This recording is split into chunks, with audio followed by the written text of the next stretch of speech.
Is the destiny of man? What is my destiny? Why am I down on my knees, blown by the winds of destiny?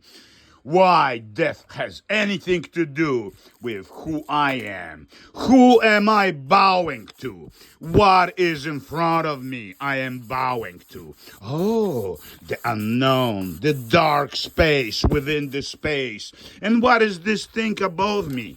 Something pulsating, subatomic particle, unexplained, vibration of the universe. I don't know. It's the strange thing I feel in my heart my whole life, and I never doubted it. But I can't explain why this is, and why its race and power has no influence, apparently, over my destiny.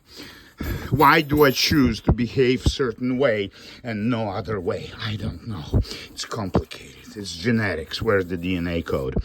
Why am I on my knees? Because I humbly admit that I'm powerless over my destiny. I humbly accept.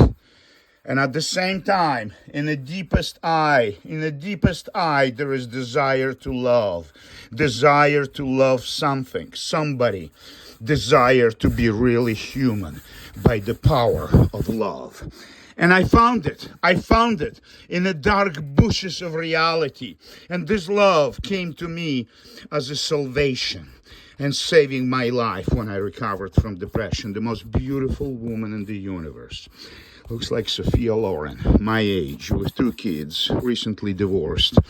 Very funny. A woman who never lied to me, who never said a cross word, who was always pure love and support and encouragement.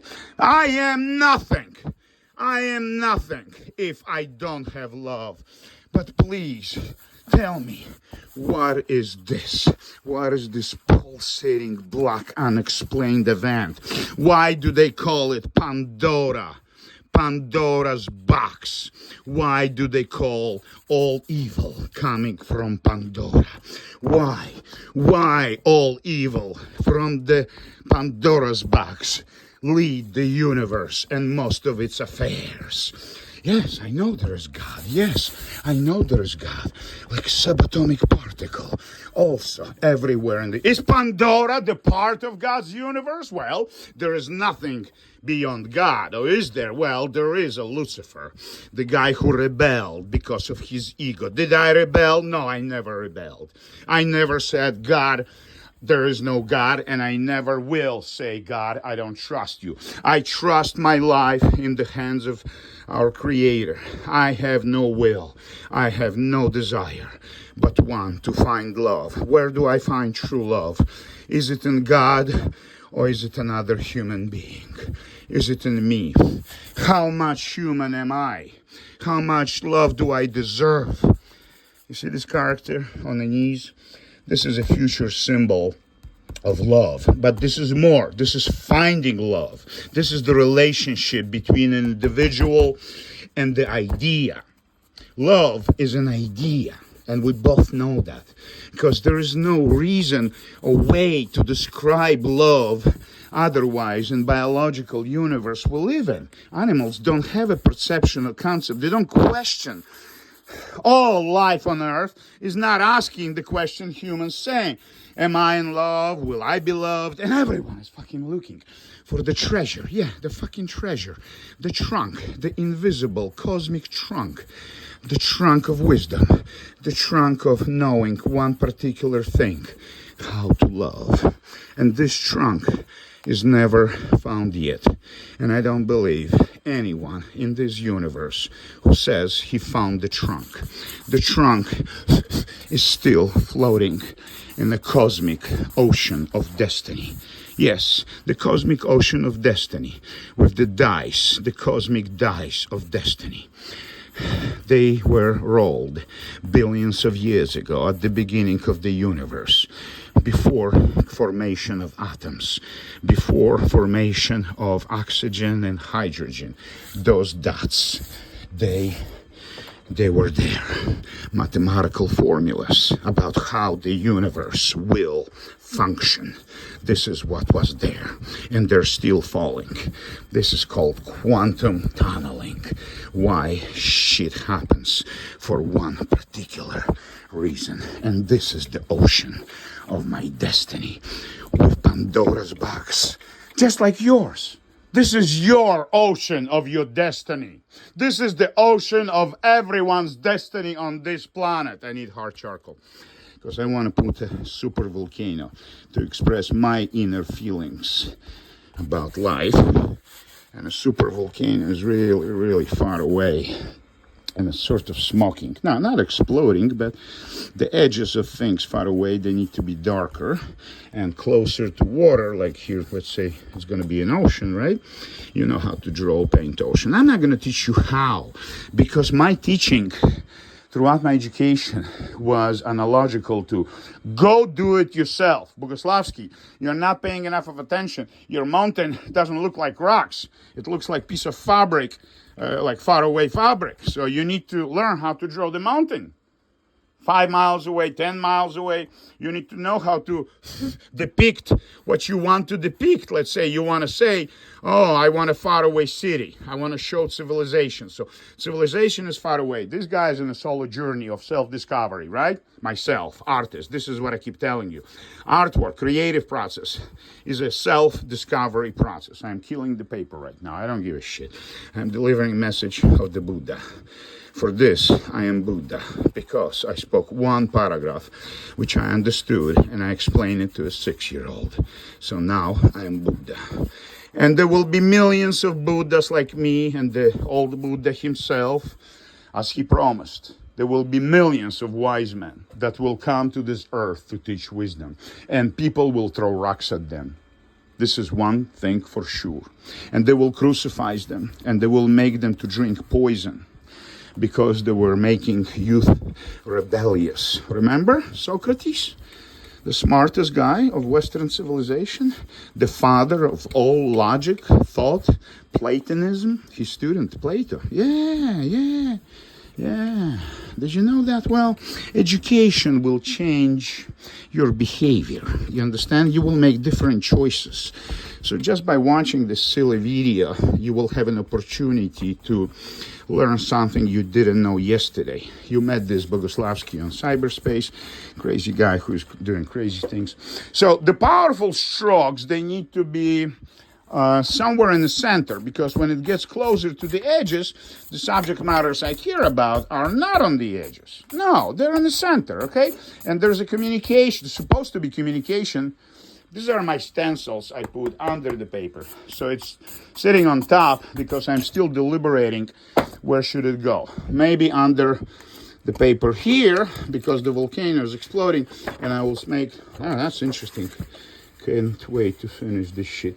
I'm gonna make it on the side, like tilting a little bit, barely visible, okay? So I need barely dirty hand to make it into bizarre clouds, and it's supposed to pop out the skull above the volcano. Do you understand my thinking? So the narrative I created with those stencils, what are they? Well, I have many, hundreds, right? And one of them is the skull. I just used it, right? So the narrative was created as a staple. So I'm using printing technology. Using stencils, essentially, you're reproducing the same shape. But and I recommend you do, not just make your own stencils. That's easy. Adapt the stencils as time goes by. Stencils need to evolve. For instance, yesterday I decided to take a plastic cover from some container and cut it, and it has, you see, this sticking things up. So if I put it under the paper, it should stick up more on the edges, right? So it will create blacker variation of those little tentacles otherwise. You understand? I want to try it. Okay, let's try it together, because I just cut it out yesterday and I didn't try it yet. So you're witnessing actually creating the fucking artwork, and you can actually hear the thoughts this guy is having. I was writing on the back of my paintings for 30, 40 years. not related anything to actual piece that I'm writing on, but it's beyond the point. So I'm good with talking about my thoughts, expressing. Okay, so just like I thought. Just like I thought. You see? The edges of the star, they come out weird, bizarre, unusual. So it's not even flat stencil. I'm curious what this is going to look like as a stencil under the paper. What I just gave you is several tools of expression that Andrey Bogoslowsky developed for over 20 years. I'm playing with wax as well, recently, as of 1 week. So I would make, like I would write, love, right? I can't see it. Love, never, and here, dies. How do you spell dies? Dies. No, that's dies with S, right? Well, fuck it. It's not about words, okay? So, and then I smoosh, dirty hand, and suddenly you see a writing in the sky. You understand? Barely visible, barely there. You really need to look in, take your time. And this is what my art collectors love about my artwork. Would it be painting or drawing? There's always something else. There is always something else. Just when you thought you know every inch of this painting, time goes by, you find different elements or different relationships. You discover that the man on his knees is actually very close to finding love. You understand? You understand my thinking? Because I'm manipulating with these object locations all the time. There are 2,000 drawings, dude. There are 2,000 drawings. 2,500. I got rid of 500. Don't sell artwork don't give away artwork that you don't like, because you're going to shoot yourself in the foot, as I did. Starting 97, I went back to painting full-time with very aggressive marketing experience after fashion books and magazines, building a business with 11 employees. So I really had no problems selling paintings, being in many galleries at the same time. I was in 3 galleries in Soho for many years, and every one was selling every day. A few $100 coming from the gallery. I can stay home and paint, right? Nice. So, but those paintings were not to my today's satisfaction. And 30 years go by, people take those paintings for auctions. And I'm seeing a shitty painting by Bogoslowsky on an auction. And this is unfair to Bogoslowsky, to me. And I did it by stupidity, because in my education I was taught distinctly not to let go garbage out of my studio. And this is what I'm teaching you. If this piece is not up to your level of thinking, you have no moral rights to ask money for it. And it's illogical for you actually to show it to the public, because you didn't finish speaking. You didn't finish writing your poem, your novel. This is 17th century, hand-painted Persian fairy tale. I don't want to sell it. It's $50,000. I'm so fucking broke. I don't have for cigarettes. I'm smoking cigarette butts. But I don't want to sell it. I don't. Because when I look at it, I am transported in time to 17th century. I also have Kama Sutra from 17th century, hand-painted in Sanskrit language. This is me in 82 or maybe 83. I was 17 years old, painting watercolors. I used to wear like this, a beard. Got a Volunteer of the Year award at Martha's Table, Washington, D.C. I was driving like twice a week for a few hours, delivering food for the homeless. This is Operation Smile. Doctors Without Borders. They went to Russia, Ukraine, and Belarus to do cliff lift surgeries for kids for free. So I donated many paintings over the years, and they gave me this medal. I think they're asking $1,700. Well, they used to ask $1,700 for donors to get the medal. So I was at many fundraisers where people were donating $1,700 and getting those medals. Very wealthy people, and they have many medals. So the donations is something you give back to this world, one thing. But secondly, you end up in circumstances every Hollywood aspiring actor is asking, how can I end up at the right place at the right time? Well, I just told you. Donate something small to a local or international nonprofit organization that has a fundraiser. Something small but characteristic. It costs you how much? $20, 1 hour of work. This is going to be sold for $2,000. Gallery price is $600, and the bidding minimum $200. And you're standing next to it. And wealthy people come, they see you, you talk about your art, they're interested. They really want this painting.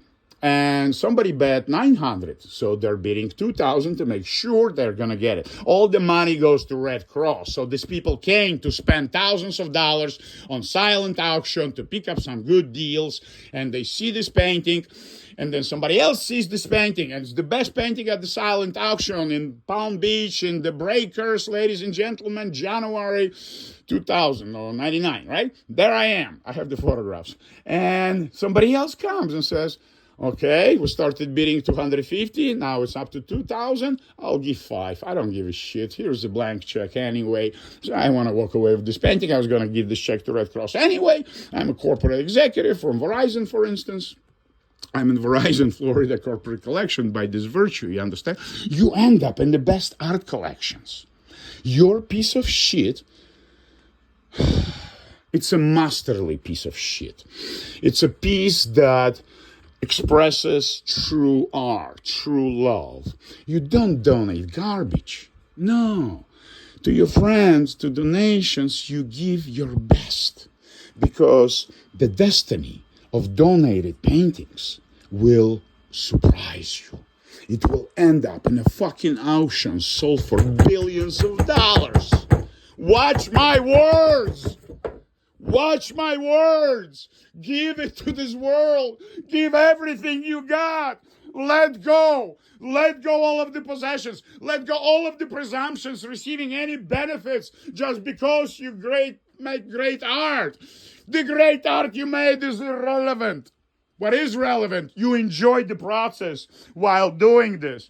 And this is the second video. We're going to be talking about developing one particular inspiration pose into many, many variations, okay? This is as far as I could find yesterday. So there are different variations of the same inspiration, the same photograph from 1930s, famous photographer, Woodbridge, Underbridge, something like this. So that's the second episode.